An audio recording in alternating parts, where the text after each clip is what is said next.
This is the critical warning you won't hear on the news, and certainly not from the Department of Veterans Affairs. They just quietly reclassified 35 separate disability codes, shuffling the deck on conditions ranging from mental health crises to severe musculoskeletal limitations, and they did it with zero fanfare. They didn't want you to know because these changes aren't about modernizing medicine. They are about tightening the criteria, making it harder to qualify for the compensation you earned, and subtly shifting the goalposts while your claim is still pending. This isn't just bureaucratic red tape. This is a silent, systemic change that could cost you thousands of dollars annually, potentially stripping away benefits you thought were secure. If you have a claim pending, if you are planning to file, or if you are already receiving compensation for common conditions like PTSD, TBI, residuals, back pain, or even eating disorders, you must understand exactly how these 35 codes and the specific language within them have been weaponized against the veteran community. We are diving deep into the Federal Register notice that slipped under the radar, analyzing the specific categories hit hardest and outlining the immediate, urgent steps you need to take to protect your earned benefits before the VA's quiet reclassification becomes your loud, devastating denial. The core concern here is the mechanism of change itself. When the VA decides to update the schedule for rating disabilities, known as 38 CFR Part 4, they often frame it as necessary modernization, catching up with current medical understanding. That sounds reasonable on the surface, but when they reclassify 35 specific diagnostic codes, moving them, merging them, or fundamentally altering the required evidence for a specific rating percentage, they are not just updating terminology. They are redefining what constitutes a service-connected disability worthy of a certain rating. Think of it like this. Your condition, let's say chronic pain in your knee, used to fit perfectly into a specific rating box, diagnostic code 5257, which required specific measurements of range of motion loss and instability. Now, the VA has quietly taken 5257, merged it with 5258, and renamed the whole category, say, lower extremity mobility dysfunction, under a new single code, perhaps 5299. The critical difference is that the new code, 52299, doesn't just look at range of motion. It introduces a secondary requirement, perhaps needing documented evidence of required assistive devices or proof of continuous high-dose pain management over 6 months. This subtle shift in required evidence is the silent killer. It means that while your physical condition hasn't changed, the VA's definition of disability has, making the path to your previous rating percentage suddenly much steeper, forcing you to provide evidence that you might not even know is now mandatory. This procedural update is fundamentally shifting the burden of proof onto the veteran in ways that are deliberately opaque. The most insidious part of this reclassification lies in the mental health codes, specifically those dealing with conditions that often overlap with PTSD or TBI residuals. Historically, mental health ratings have relied heavily on the social and occupational impairment criteria, using a clear scale from 10% to 100%. The reclassification, while sometimes appearing to simplify the codes, is actually introducing more stringent, objective measures that are harder to fake and, crucially, harder for C&P examiners to subjectively rate in your favor. Consider the codes related to eating disorders, a small but significant group of veterans struggling with service-connected conditions like anorexia, nervosa, or bulimia. The old codes often focused on weight loss severity and the need for hospitalization. The new reclassified codes are drilling down into specific, quantifiable metrics of metabolic instability, requiring documentation of things like electrolyte imbalances, cardiac arrhythmias, or persistent, severe gastrointestinal issues linked directly to the eating disorder. If your evidence merely shows significant weight loss and psychological distress without these specific, quantifiable metabolic markers, The VA now has regulatory teeth to deny the higher rating, pushing you down from a 70% or 100% rating to a 50% or even 30% rating. This is a massive financial blow, and it exploits the fact that many veterans, especially those seeking help outside the VA system, may not have the precise, detailed medical records that tick these new, hyper-specific bureaucratic boxes. The reclassification mandates a level of detail and specificity in private medical records that the VA knows is difficult to obtain, effectively creating an administrative barrier to benefits. We must also talk about the subtle but devastating changes to the code surrounding somatic symptom disorders and chronic adjustment disorders. These are often the gateway diagnoses for veterans who are clearly suffering but haven't yet received a definitive PTSD diagnosis, or whose symptoms manifest primarily physically due to psychological distress. The reclassification appears to be consolidating these codes under broader, less specific categories. While consolidation can sometimes simplify the process, here it seems designed to funnel veterans toward lower generalized ratings. When a code is generalized, the specific, unique symptoms that justify a high rating, like pervasive sleep disturbance or inability to maintain employment, get lost in the noise of the broader category.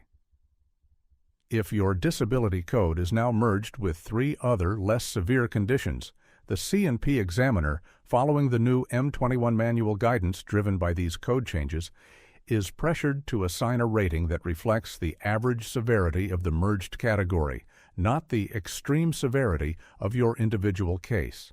This is rating compression disguised as efficiency.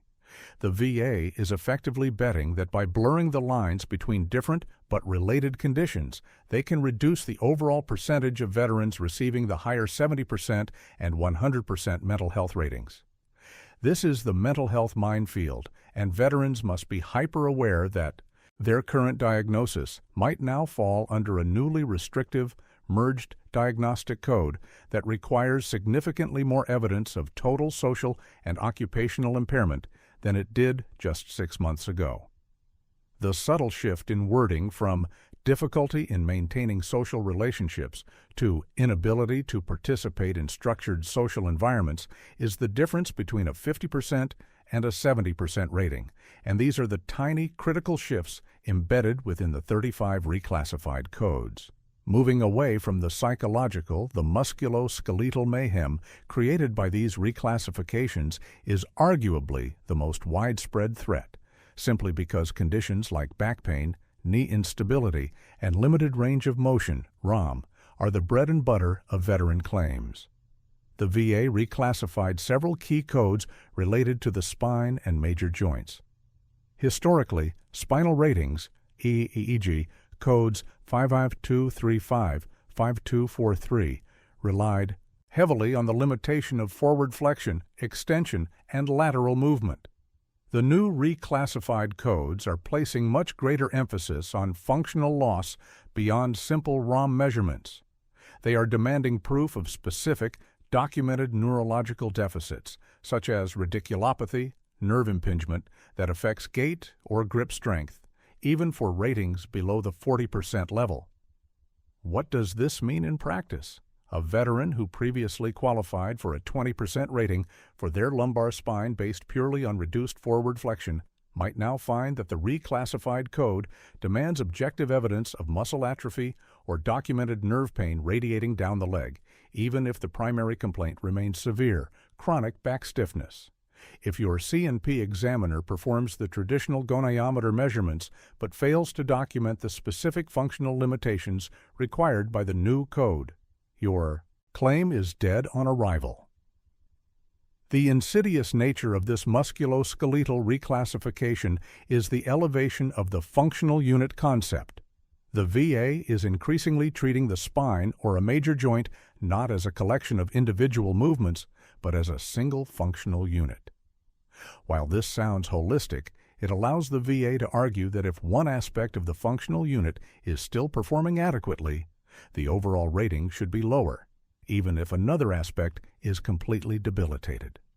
For example, If your knee joint has severe instability, a key component for a high rating under the old codes, but your flexion and extension measurements still fall just outside the severe limitation criteria, the reclassified codes might prioritize the ROM measurements over the instability, resulting in a lower rating. This is a direct attack on veterans whose conditions involve complex, multifaceted, functional loss that doesn't fit neatly into a single ROM measurement. They are forcing complex, painful conditions into simplistic numerical boxes that favor the lowest possible rating. We are talking about hundreds of thousands of veterans whose existing or pending claims for chronic back issues, knee replacements, and shoulder impairments are suddenly subject to a much higher, often clinically unnecessary, burden of proof regarding neurological involvement and specific functional loss beyond simple movement restriction.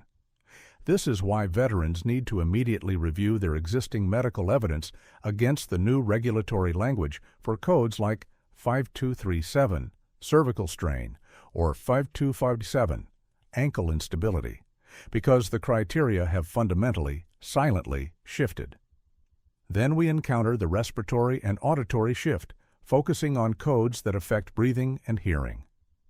This is where the VA often tries to introduce highly specific, technical medical requirements that are difficult for the average veteran to contest. Look at sleep apnea. While the core rating criteria, use of a CPAP machine for 50%, hasn't drastically changed in its percentage, the definition of service connection and the requirements for secondary conditions are being tightened through reclassification. Some of the 35 codes reclassified relate to conditions often claimed secondary to sleep apnea, such as chronic fatigue or specific cardiovascular issues. By subtly tightening the diagnostic criteria for these secondary conditions, the VA makes it exponentially harder to link them back to the primary service connection. If your claim relies on a domino effect, sleep apnea causes hypertension, hypertension causes heart issues, the VA is now placing higher evidentiary hurdles at every step of that chain by redefining the severity of the secondary condition under its reclassified code. For example, the criteria for rating certain cardiac arrhythmias have been quietly adjusted to require more frequent, severe episodes, documented by specialized cardiology reports, evidence that might not have been necessary 6 months ago to secure a secondary rating. In the auditory realm, the reclassification impacts codes related to hearing loss and tinnitus. While tinnitus remains rated at 10%, the criteria for hearing loss itself, which is often tied to specific occupational noise exposure, are being refined. The VA is attempting to move away from purely subjective audiogram readings and toward a more integrated functional assessment. While this sounds fair, it often means that veterans with marginal but service-connected hearing loss are being pushed into the non-compensable category because the new codes require a greater degree of functional impairment in daily life, not just the technical loss on an audiogram. This shift in emphasis from technical measurement to functional impact is a recurring theme across all 35 reclassified codes. The VA is deliberately moving the goalposts from easily measurable clinical data to complex subjective functional assessments that require extensive, detailed documentation of daily life impairment, documentation that the VA knows most veterans struggle to provide adequately. They are essentially saying, prove that this technical deficit is crippling your life, not just slightly inconvenient. And the new codes provide the regulatory framework for C&P examiners to demand this higher level of proof.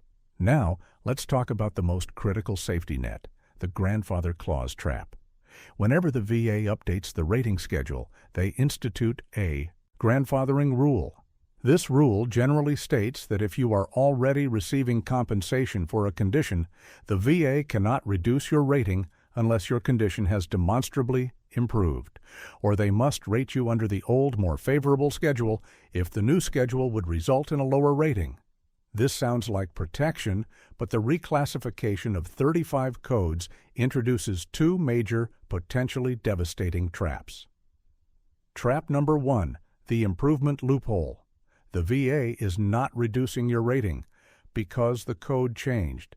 They are using the code change as the justification to schedule a mandatory re-examination. During this re-examination, the C&P examiner is now trained and required to use the new definitions and the new evidence requirements dictated by the reclassified codes. Even if the VA is legally required to rate you under the old schedule, if it's more favorable, the IO examiner's report, guided by the new, stricter criteria, might conclude that your condition no longer meets the severity level required for your current rating under the old schedule, because the documentation requested and likely not provided aligns with the new, higher standard. For example, if the new musculoskeletal code requires specific documentation of neurological deficits and the C&P examiner, following the new protocol, fails to find or document those specific deficits, the VA can argue that the veteran's condition is less severe than previously documented, thus justifying a reduction, even under the old rules. The change in the codes drives a change in the examination protocol, which in turn facilitates the reduction. Trap number 2, the pending claim catastrophe. If you filed a claim before the effective date of these reclassified codes, but the claim is still pending adjudication, meaning it hasn't been rated yet, the VA is supposed to apply the rating schedule that is most favorable to the veteran. However, the VA often defaults to using the current rating schedule, the new reclassified codes, unless the veteran explicitly argues and provides evidence demonstrating that the old schedule is more favorable. This is a massive administrative advantage for the VA.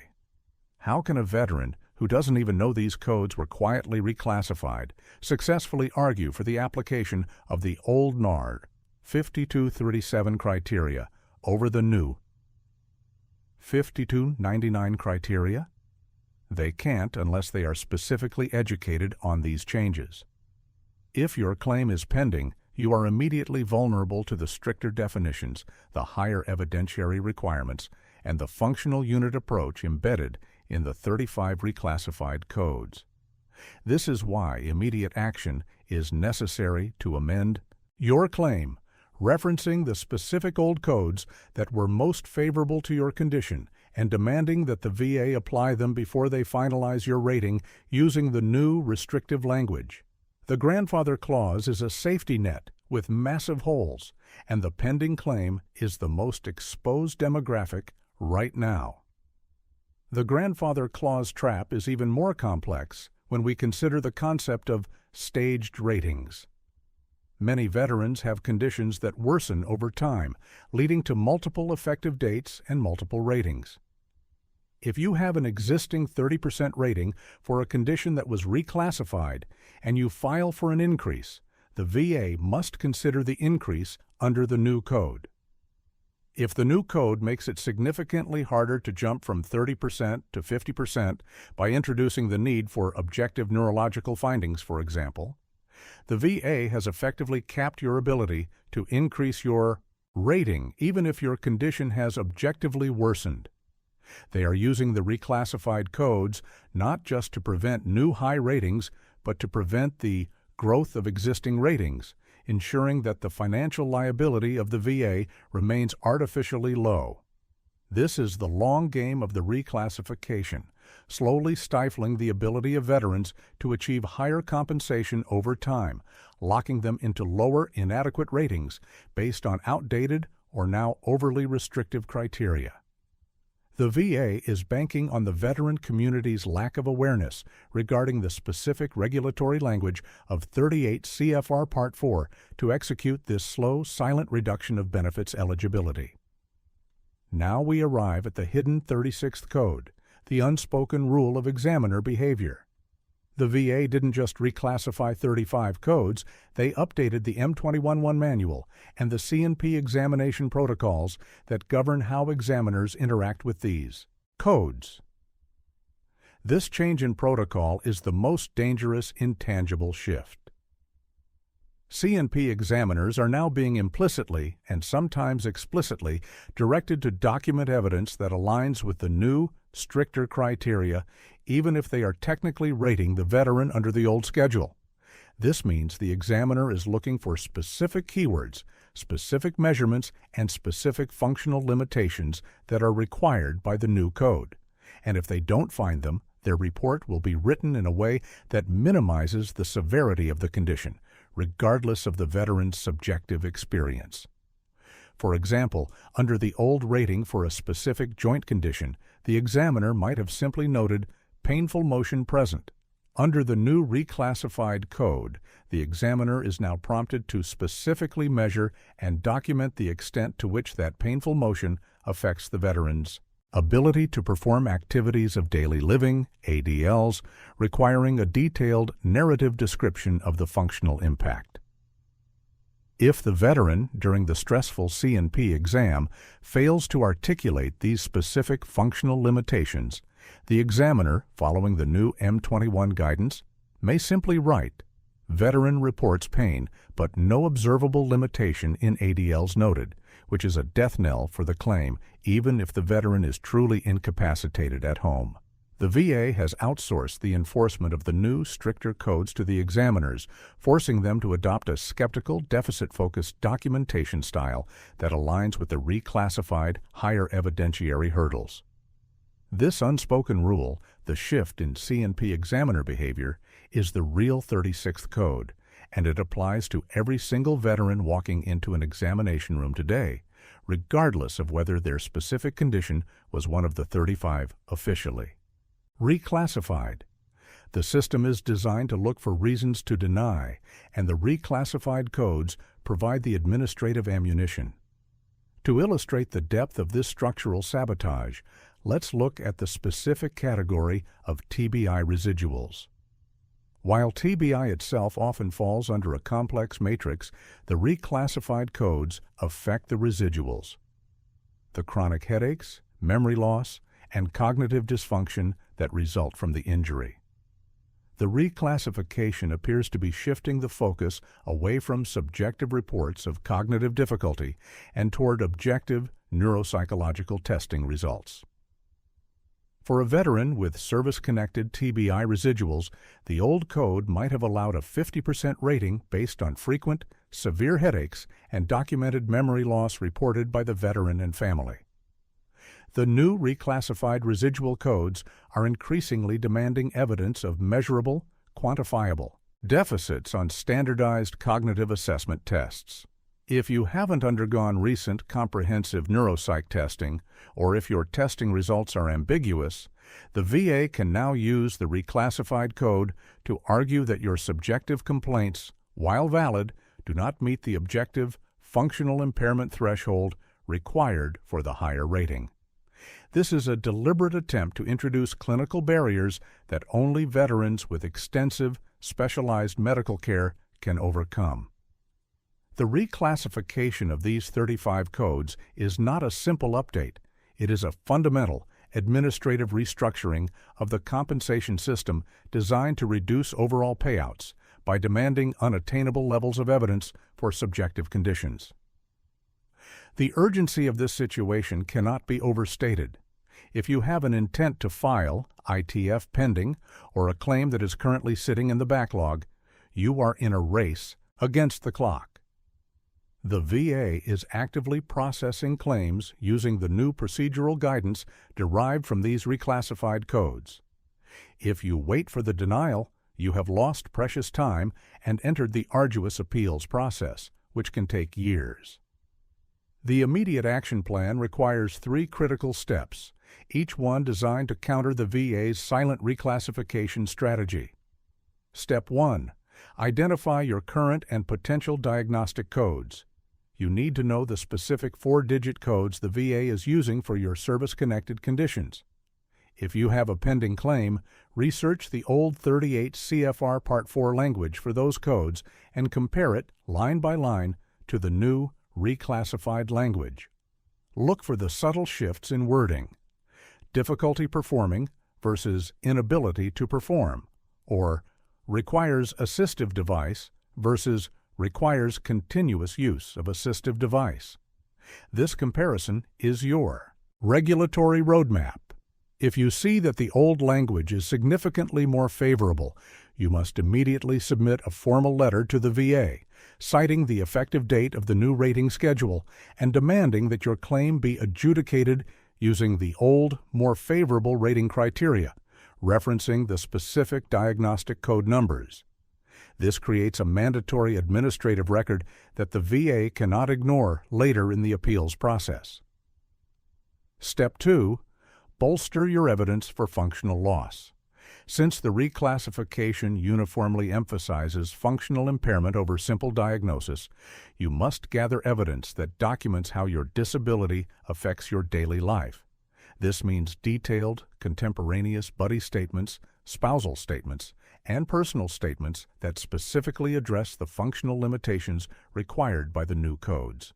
If the new musculoskeletal code requires proof of gait disturbance, your buddy statement shouldn't just say, "He walks slow." It must say, because of the instability in his knee, he requires a cane for distances over 50 feet, and he frequently stumbles when navigating uneven terrain, preventing him from participating in activities like yard work or walking the dog. You must translate your suffering into the specific, quantifiable functional language the VA now demands, even if you are fighting under the old schedule. This documentation neutralizes the C&P examiner's ability to minimize your condition using the new, stricter documentation protocols. Step 3. Consult experts immediately. The complexity of these 35 reclassified codes, especially in areas like TBI residuals, mental health overlap, and complex orthopedic conditions, requires specialized knowledge. A general practitioner or even a VA primary care doctor will not be aware of the subtle, legalistic differences between the old and new criteria. You need an accredited representative, a VSO, or a legal professional who lives and breathes VA regulatory law and understands the M21 manual updates driven by these reclassifications. They can analyze your existing evidence package against the new criteria and identify the specific missing pieces of documentation that the reclassified codes are now demanding. This is not the time for DIY claims. The VA has intentionally made the regulatory landscape too treacherous for the unguided veteran. The 35 reclassified codes are the tripwires, and expert guidance is the only way to safely navigate this minefield. In conclusion, the VA's quiet reclassification of 35 disability codes is not a benign bureaucratic update. It is a calculated, strategic move to reduce the VA's financial liability by tightening the criteria for high-percentage ratings across the most common and costly veteran claims: mental health, musculoskeletal, and TBI residuals. They are shifting the focus from diagnosis and objective clinical measurement to functional impairment, demanding a higher, often clinically unnecessary, burden of proof from veterans. If your claim is pending, if you are planning to file, or if you are due for a re-examination, you are immediately vulnerable to the stricter definitions, the new C&P examiner protocols, and the subtle, insidious language changes embedded in these reclassified codes. Do not let the VA's silence become your financial disaster. Review your codes, bolster your evidence, and seek expert guidance now, before the quiet reclassification delivers a loud, final denial. The time to act is not when the decision letter arrives. The time to act is today, while the VA is still processing claims, under the shadow of their silent regulatory sabotage. Protect your benefits. You earned them.